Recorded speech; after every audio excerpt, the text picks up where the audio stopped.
अब शुरू शुरू में तो ऐसे लगता था, जैसे अभी आपने खुद कहा कि क्या कि ये वायर टैपिंग है, कोई मतलब है कि क्या फ़ोन को बग किया गया था जो लाइंस हैं, मगर ये फ़ोन के ऊपर तो बात हो ही नहीं रही। ये तो बात हो रही है 2 लोग बैठे हुए हैं, 4 लोग बैठे हुए हैं और एक कमरे में बैठे हुए हैं और वहाँ बात हो रही है।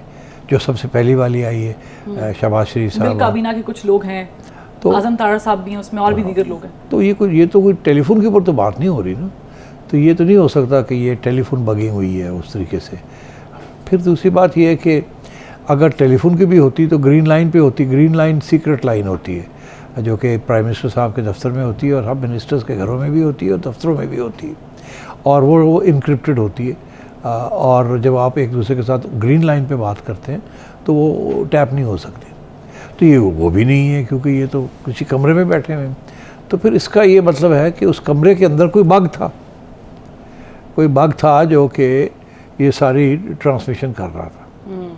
मगर प्राइम मिनिस्टर हाउस के अंदर तो हर हफ्ता 10 दिन 15 दिन के बाद आईबी की टीम आती है और वो डिबगिंग करती है, सब जगह पे जाती है वो ले के मशीनें कि यहाँ कोई आके बग तो नहीं लगा गया। और ये तो ऐसे लगता है कि जैसे यहाँ शहबाज शरीफ साहब बैठे हुए हैं, यहाँ उनके सेक्रेटरी साहब बैठे हुए हैं जिनके साथ शायद वो बात कर रहे हैं और यहाँ वो बग पड़ा है। तो ऐसे तो नहीं है कि वहाँ उनके जो छोटा सा दफ्तर है जहाँ वो सारी गुफ्तगू करते हैं, लोगों को मिलते हैं, वहाँ किसी फूल के अंदर या ऐसी कोई चीज़ है, वो तो आईबी चेक करती है। तो ये भी नहीं है कि वहाँ कोई बग पड़ा हुआ है छोटा सा जो कि या दीवार में है कहीं या पेंटिंग या किसी एसी के डक्ट में, हाँ, या किसी एसी की डक्ट में। वो तो आईबी आती है, आईबी आके मशीनों के साथ करती है। जैसे ही कहीं बग होता है जो ट्रांसमिट कर रहा होता है तो उस वक्त आईबी जो है उसी वक्त तो एक उनको बीप बीप बीप आनी शुरू हो जाती है।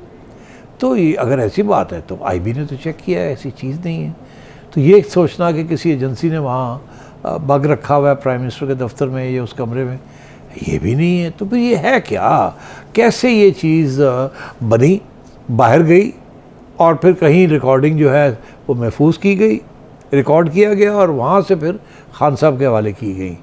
तो ये सवाल खड़ा होता है। तो अब मैंने थोड़ी सी एज़ यूजुअल चिड़िया को भेजा। आपकी चिड़िया की खबर आने वाली। मैंने कहा जाओ ISI हेडक्वार्टर जाओ, आईबी हेडक्वार्टर जाओ, पता करो वो की सोचते पे। तो पता ये चला है कि आपको हैरानगी होगी और नहीं भी होनी चाहिए, कल्प्रिट यहाँ से लोकेशन ट्रेस करके ये फ़ोन पड़ा हुआ है शहबाज शरीफ साहब का, ठीक है, बिल्कुल। फ़ोन से इसके अंदर माइक्रोफोन है जिससे आप बात करते हैं, बिल्कुल, जिससे सिरी भी सुनता है। हेलो सिरी, हाय सिरी होता है ना, अभी मैंने किया वो आ जाएगा सिरी। तो सुन रहे हैं ना, ये फ़ोन सारा वक्त सुन रहा होता है, स्मार्टफोन, ठीक। तो अगर सुन रहा है तो क्या ये मुमकिन है कि ट्रांसमिशन भी कर सकता है ये आपकी इजाज़त के बगैर? मगर आपकी इजाज़त तो ये ट्रांसमिशन नहीं कर सकता, क्योंकि आप व्हाट्सएप के ऊपर जब बात करते हैं तो जाता है ना वो, एग्जैक्टली, ठीक है। तो फिर एक तरफ तो माइक्रोफोन यहाँ है, बग इसके अंदर है। हर फ़ोन, स्मार्टफोन के अंदर एक बग है, मगर वो बग है जो कि सुन रहा है मगर शायद वो आगे नहीं भेज सकता। लेकिन अगर वो होता तो एप्पल को बताना पड़ता कि ये है इसमें, वो नहीं, लॉ अलाउ नहीं करता, क्रेडिबिलिटी पे सवाल आ जाता नहीं, प्लस ट्रांसमिशन अलाउड नहीं है अंडर लॉ। तो फिर ये चक्कर क्या है? फिर ये कैसे हो? तो चक्कर ये मैं आपको बताता हूँ। चक्कर ये है कि इस फ़ोन के अंदर माइक्रोफोन है, इसके अंदर एक बग इसके अंदर आ गया है। एक सॉफ्टवेयर के ज़रिए इस फ़ोन के अंदर, इस फ़ोन के जो बंदा है जिसका ये फ़ोन है, उसको या कोई ईमेल आई है, या उसको कोई वॉइस मैसेज आई है, या उसको कोई SMS आया है, उसने उसको क्लिक किया है कि सुनने के लिए क्या है। उसके अंदर एक बग था और बग जो है वो सीधा गया है माइक्रोफोन के सॉफ्टवेयर के अंदर, और उस माइक्रोफोन को उसने ट्रांसमीटर बना दिया कि माइक्रोफोन का माइक्रोफोन मगर ट्रांसमीटर का ट्रांसमीटर। अब मैं ये आपको इसलिए कह रहा हूँ because this is exactly how bugging takes place. ये आपका phone is the most dangerous thing that you can carry, just as it is the most helpful. यानी आपका मतलब है कि शहबाज शरीफ साहब हर ऑडियो में मौजूद हैं, तो शहबाज शरीफ साहब का फ़ोन हो सकता है? शहबाज शरीफ साहब का या सेक्रेटरी साहब का, यहाँ वहाँ जो लोग बैठे हुए हैं, किसी के एक फ़ोन के अंदर या 2 फ़ोन के अंदर वो उसका माइक्रोफोन एक्टिवेट हुआ है और वो किसी सॉफ्टवेयर के ज़रिए उसको एक्टिवेट किया गया, और जब चाहते हैं, जिन लोगों ने वो बग फेंका है, वो जब चाहते हैं तो उसको एक्सेस कर लेते हैं वाईफाई से, वायरलेस से, सैटेलाइट से, और उससे फिर जो भी आपने ट्रांसमिट कराना होता है बटन दबाते हैं तो वो ट्रांसमिशन शुरू कर देता है। तो ये वहाँ पड़ा हुआ है या आपकी जेब में पड़ा हुआ है, ये सब सुन तो सब कुछ रहा है, अभी भी हमारी बात सुन रहा है ये, ठीक है ना। तो जब वो सुन रहा है तो सवाल ये आया कि आगे कैसे भेजेगा। तो वो अब एक सॉफ्टवेयर आ गया है जो कि हिंदुस्तान ने और जो कि इजराइल से ख़रीदा है, और उस सॉफ्टवेयर के ज़रिए आपका फ़ोन जो है वो एक बग बन जाता है, और उसके ज़रिए आप जो बात कर रहे हैं वो सारी की सारी बात जो है वो ट्रांसमिट होके किसी कमरे के अंदर जा रही है जहाँ वो बैठे हुए हैं ये रिसीव करने के लिए। जब ये वहाँ जाती है तो वहाँ रिकॉर्डिंग हो जाती है, ठीक है। जब रिकॉर्डिंग हो जाती है तो फाइल हो जाती है। अब मेरा ये ख्याल है कि जब ये JIT बनेगी तो पता यही चलेगा कि मसला टेलीफोन्स का है, टेलीफोन से ट्रांसमिशन हुई है, ट्रांसमिशन कहीं चली गई है। अगर तो किसी एजेंसी के हेडक्वार्टर्स गई है तो आपको JIT कुछ भी नहीं बताएगी, क्योंकि और अगर किसी बैरूनी मुल्क में या उनके बाशिंदे यहाँ बैठे हुए हैं या वो कर रहे हैं तो फिर वो आपको बताएगी या कि जी ये फ़ोन की वजह से ये हुआ है। सो पहली बात तो ये है कि अगर तो किसी एजेंसी के हेडक्वार्टर में गई है वो, तो फिर वहाँ से कैसे लीक हुई, बड़ा सवाल है, बड़ा सवाल है। तो पहले तो किस तरीके से हुई, फिर गई कहाँ। अगर तो किसी एजेंसी के पास गई है तो IB के पास अगर जाती तो IB में पहले ही IB इमरान खान के कंट्रोल में थी। तो अब सूरत हाल ये है कि उस वक़्त ये सारी फाइलिंग हो रही थी, चीज़ें सुनी जा रही थी, उसके बाद भी वो सिलसिला चलता रहा। तो वो सिलसिला जब चलता रहा तो वो सिलसिले में फ़ाइलें बन गई हैं। अब किसी ने वहाँ डिलिबरेटली कॉपी की है, कोई PTI का दोस्त हमदर्द या चाहने वाला, जैसे स्नोडन ने अमेरिका की विकीलीक्स की फाइल्स कॉपी करके बाहर ले गया था, रिकॉर्ड में थी ना वहाँ। बिल्कुल इसी तरीके से यहाँ भी कोई किसी ने कॉपी करके, ये तो नून लीक्स लग रहा है, और बाहर नून लीक्स तो बाहर ले गया है। अब वो जो ले गया उसमें तो बहुत कुछ है, अब वो चुन चुन के वो चीज़ें खान साहब को दे रहे हैं कि नून लीग को अटैक किया जाए, उनको अंडरमाइन किया जाए। और ये खान साहब का जिसे कहते हैं ना साइबर वॉरफेयर, ये खान साहब का 5th जनरेशन वॉरफेयर खान साहब ने इस्तेमाल करके नून लीग के ऊपर और उन लोगों के ऊपर जो उनको सपोर्ट नहीं करते इस्टेब्लिशमेंट के अंदर, उनके ख़िलाफ़ चुन चुन के अब ये ऑडियो लीक्स आएंगी। अब मैं सिर्फ आपको एक बात बता दूं कि ये होता ऐसे ही है कि अंदर का कोई बंदा होता है जो ये ले जाता है और जाके आपके अपोनेंट्स को दे देता है। मैं आपको 2 हवाले दूंगा, फिर आप समझ जाएंगे कि ये कैसे हुआ। आपको याद है कि जब जस्टिस क़य्यूम बात कर रहे थे सैफुर रहमान साहब के साथ, सैफुर रहमान एहतसाब कमीशन के हेड थे और justice Qayyum Lahore high court के चीफ जस्टिस थे या सीनियर जज थे। मोहतरमा बेनज़ीर भुट्टो के बारे में बात हो रही थी। टेलीफोन टैप था, वो जिस एजेंसी ने किया था उसके रिकॉर्ड में वो सब कुछ था, ठीक। मगर 1 साल, 2 साल, 3 साल, 4 साल लगे before that actually came out. तो हुआ क्या था, मैं आज आपको कहानी बता देता हूँ।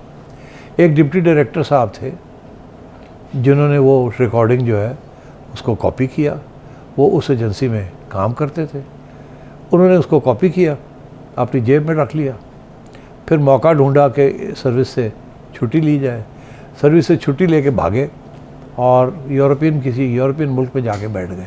वहाँ से उन्होंने फ़ोन किया रहमान मलिक साहब को कि जी मेरे पास ये डेटा है, अगर ये मैं आपको दूँ तो उसके साथ वो जो बेनज़ीर भुट्टो साहिबा की जो कन्विक्शन हुई है लाहौर हाई कोर्ट में वो फ़ारग हो जाएगी, क्योंकि लगेगा कि सैफुर रहमान ने जज साहब को ऑर्डर्स दिए हैं और उन्होंने कन्विक्शन किए।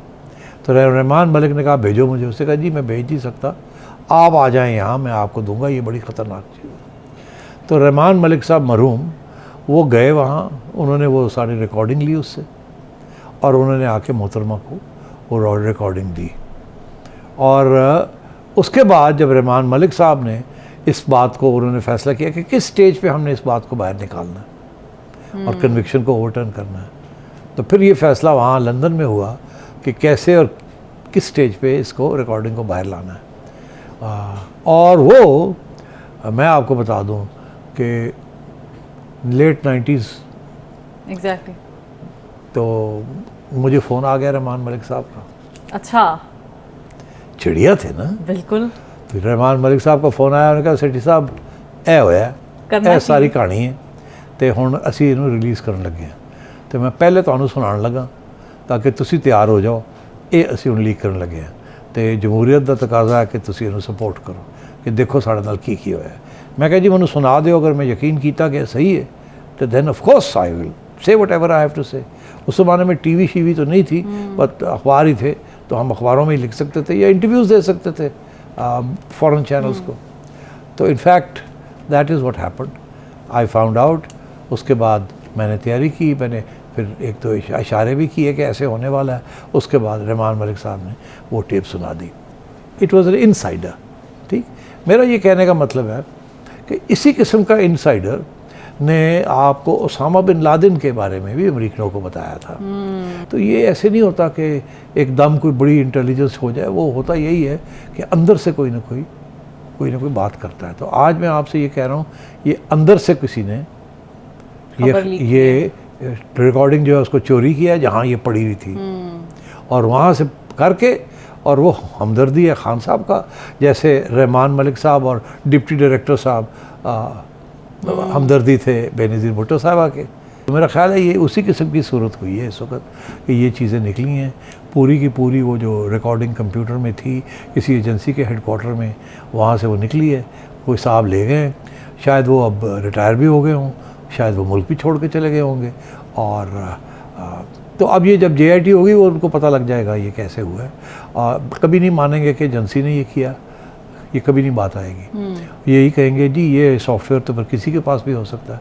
मगर बात यह है कि इसकी जो ट्रांसमिशन है इस सॉफ्टवेयर की, वो शायद इतनी दूर नहीं जाती।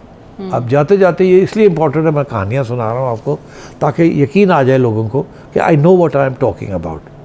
जब मैं चीफ मिनिस्टर था पंजाब का, तो मुझे शक था कि मेरा दफ्तर भी बग्ड है। अच्छा। तो मैंने IB को बुलाया और मैंने कहा कि इसको स्वीप करें। तो IB ने स्वीप किया और उन्होंने कहा जी कुछ नहीं है, सब चेक कर लिया, कोई बग वग नहीं है। तो मेरे एक सिक्योरिटी अफसर थे, तो मैंने उनसे पूछा, मैंने कहा वो क्लियर हो गया? उन्होंने कहा जी क्लियर हो गया। तो कहने लगे कि हंस के कहने लगे मुझे क्या आपका क्या ख्याल है कि क्लियर हो गया? मैंने कहा हाँ आप तो कहने लगे जी सर वो तो दिखावे के लिए है, क्लियर हो गया, मगर क्लियर वेयर कुछ नहीं हुआ, यहाँ है कुछ नहीं, there is no bug in your office. तो मैंने कहा फिर? उन्होंने कहा सर वो बाहर ज़रा किसी वक्त निकलिए बाहर, देख लीजिए, यहाँ एक गाड़ी आती है, एक वैन टाइप चीज़ है, वो आती है, वो बाहर खड़ी हो जाती है सेक्रेटेरिएट के बाहर, उसके अंदर पूरी इक्विपमेंट लगी हुई है, ट्रांसमीटर्स लगे हुए हैं, रिसीवर्स लगे हैं, हैं, और वो फोकस इस कंपाउंड के अंदर जितने टेलीफोन्स हैं उनके सारे सिग्नल्स उनको रिसीव हो रहे हैं। हर एक नंबर उनको पता है किसका कौन सा। अगर कोई नया बंदा यहाँ आता है उसका नंबर भी उनके सामने आ जाता है, और वो ये नंबर होता है, उनको पता होता है कि ये नंबर अब किसका है, 1 सेकंड में उनको पता चल जाए। अगर वो आपको टारगेट कर रहे हैं तो वो फिर बाहर उनको पता है कि ये आपका फ़ोन है, तो उन्होंने आपके फ़ोन के अंदर they will be listening to आप जो बातें कर रहे हैं फ़ोन के ऊपर। मगर वो फ़ोन टू फ़ोन वो सुन रहे थे। मगर ये जो आज जो लेटेस्ट टेक्नोलॉजी है जो इजराइलीज़ वगैरह ने बनाई है, वो बग के ज़रिए आपके फ़ोन के अंदर किसी न किसी चीज़ को एक्टिवेट कर देती है या रोक देती है, तो उसकी वजह से वो सब कुछ सुन सकते हैं हो क्या रहा है और क्या नहीं हो रहा फ़ोन के अंदर और फ़ोन के इर्द गिर्द। मुझे तो डर लग रहा है, मैं अपने फ़ोन जो है वो साइड पर रखने लगी हूँ। तो मेरी एडवाइस ये है कि अगर तो आपने कोई खुफिया बात करनी है फिक्र तो फिर आपको ये फ़ोन जो है, ये आप बैटरी निकालने के साथ कुछ नहीं होता, इसकी तो वैसे ही आईफोन की तो बैटरी निकलती नहीं है, तो आप इसको फ़ोन को उस कमरे के बाहर रखें ताकि इसका जो माइक्रोफोन है ना, यहाँ सुनते हैं ना वो सारा कुछ, बिल्कुल, और ये जो है इसको ब्लॉक कर दिया जाए ताकि कोई ना आवाज़ अंदर आए ना कोई आवाज़ बाहर जाए, इसको आप कहीं रख दें, तो then you can talk. Second, आप क्या कर सकते हैं कि आप टेलीविज़न ऑन कर दें जहाँ बैठे हुए हैं और फ़ोन को टेलीविज़न के साथ रख दें। उससे क्या होगा कि टेलीविज़न की सारी आवाज़ जो है वो फ़ोन के अंदर जाएगी, और आपकी आवाज़ और टेलीविज़न की आवाज़ जो है जो उधर से आ रही है वो मिक्स होती रहेगी, और जो लोग सुन रहे हैं उनको Very समझ नहीं wise. आएगी कि क्या हो रहा है। तो इसलिए ये कहते हैं कि जिस कमरे में आप बैठ के बातें कर रहे हो तो और कुछ नहीं तो टेलीविज़न ऑन रखें थोड़ा सा हल्का, ताकि उसकी जो सिग्नल्स हैं वो इसके सिग्नल्स को कंफ्यूज करें।